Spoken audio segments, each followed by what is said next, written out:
Today I'm putting my brand new garden space to the ultimate test as I face hurricane rain and see if the garden can survive this storm. Watch along with me as relentless downpours wreak havoc on my fall seedlings, the landscaping, and even our house. We'll discover together the aftermath of this extreme weather event and learn the importance of preparing the garden for storms. I wanted to share this eye-opening experience with you as I go through it so that we can realize the resilience of nature and the challenges we face as gardeners. It is so easy to forget about all of this when the weather is nice and it's been a while since a bad storm has hit.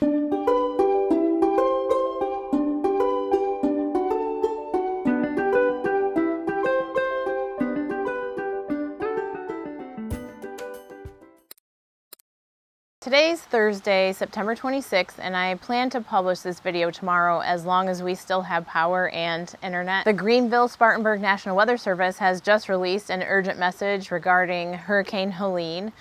It's expected to make landfall this evening near Florida's Big Bend, bringing catastrophic, life-threatening flooding along the Blue Ridge Escarpment. Up to 9 to 14 inches of rain, additional rain, are expected, causing landslides and severe slope failures up in the mountains. Hurricane force winds are possible in the North Carolina mountains, northeast Georgia, and western upstate South Carolina, where my family and I live, with gusts of 60 to 70 miles per hour elsewhere. Already saturated soils like this combined with strong winds are going to likely cause widespread downed trees and power outages. This storm may rival the historic floods of 1916 in the Asheville area. Let me show you the landscaping issues here. I moved in over a month ago and the land was covered with red clay, gravel, and some patchy Bermuda grass.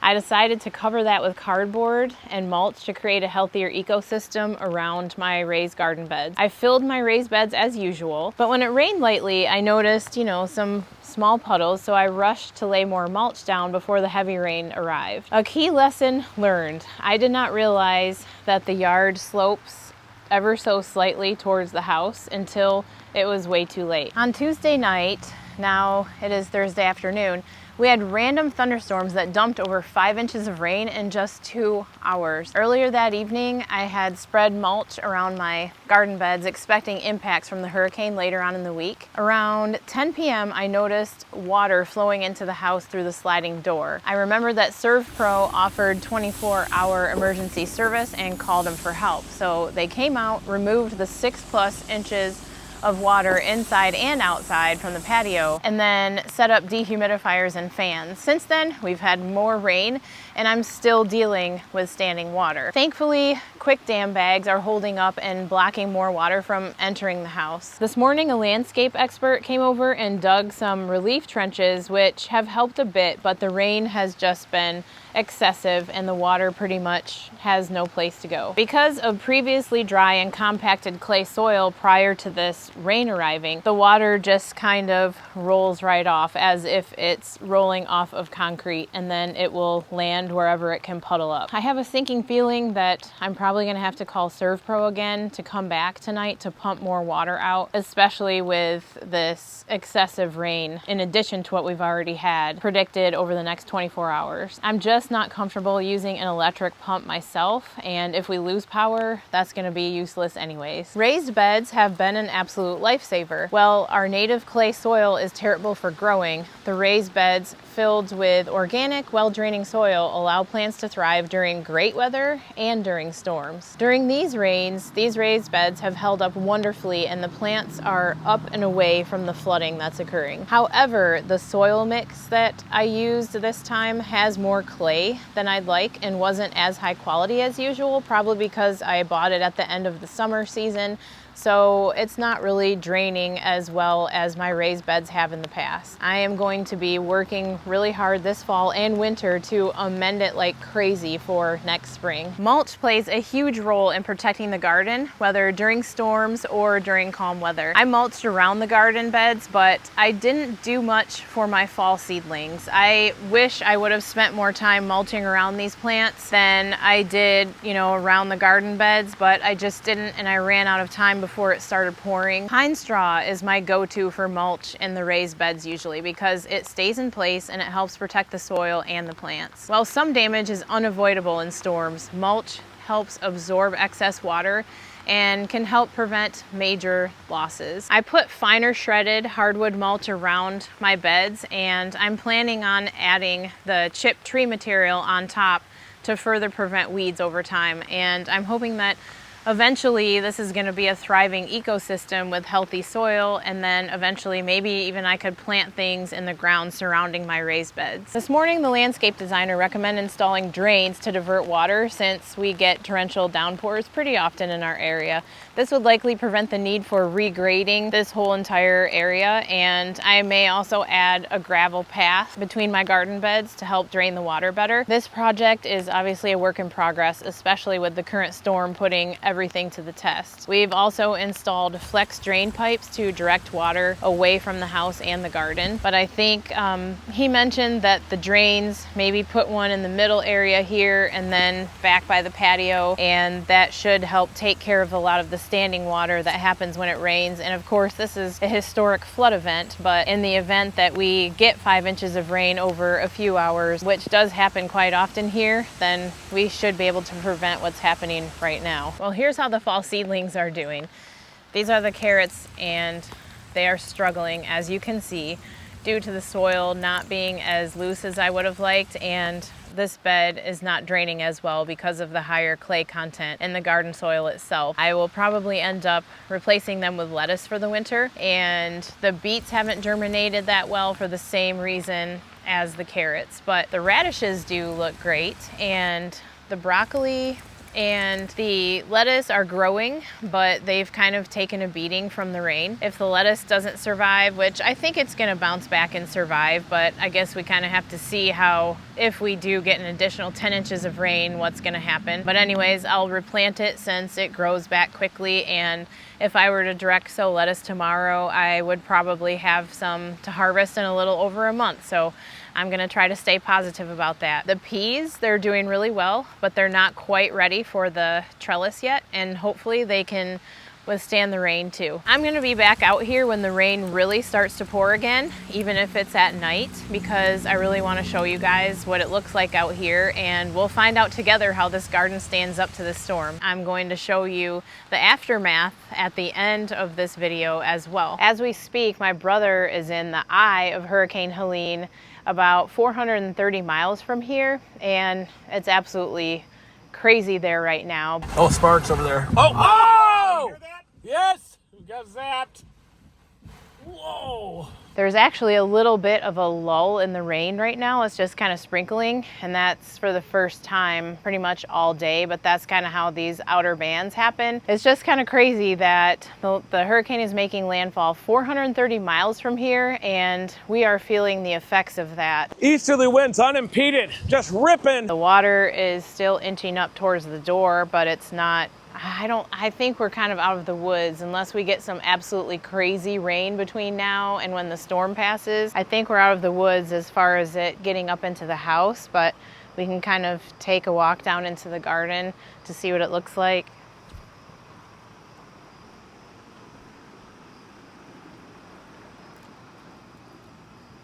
It pretty much looks the same as it was when I was down here earlier today.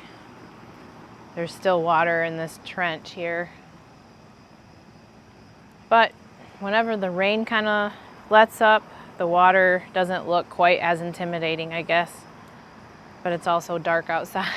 What's gonna happen here is, I think at about between 5 and 7 in the morning, I think they're predicting the winds to really pick up here. And I worry about the old trees surrounding our house.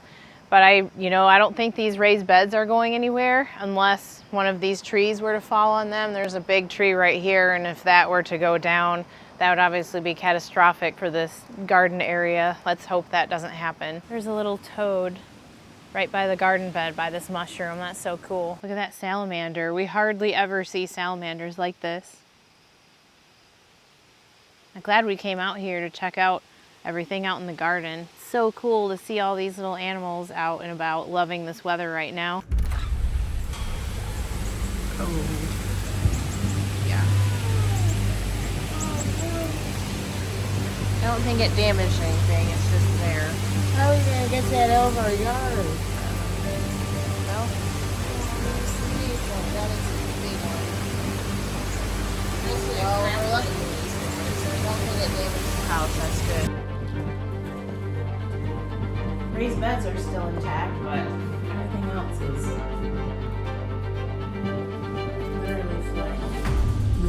absolutely nuts.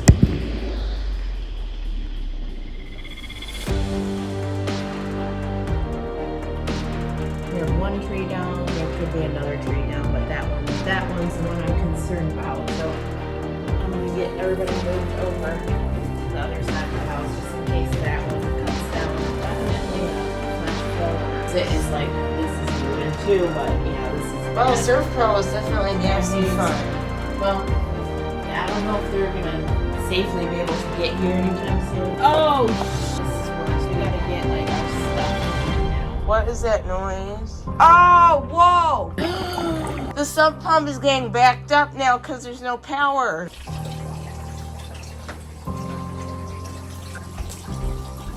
I'm not sure how high this water is gonna go. I really don't.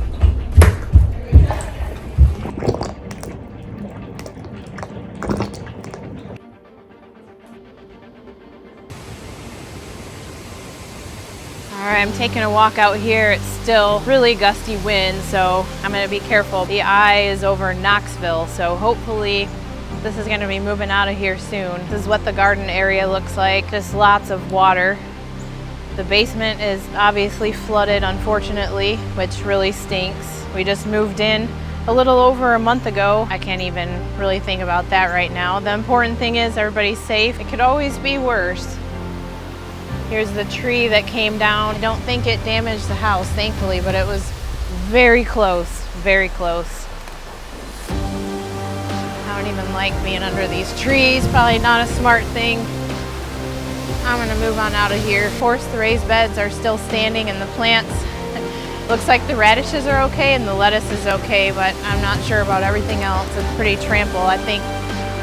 I don't have my weather station set up here in the yard yet, unfortunately. I wish I did. I think we probably have had about a foot of rain in the past few days, and that is a lot. We usually have some impacts inland from hurricanes, but this is pretty much, I think, a historic impact right here. Bottle tree fell down. Yeah, we are still having some serious wind. I don't like being by all these trees. There's the part of the tree that broke off right there. Man, we were lucky to not have it fall and damage the house. It came so close. But yeah, I'm out of here. 80-mile-per-hour gusts.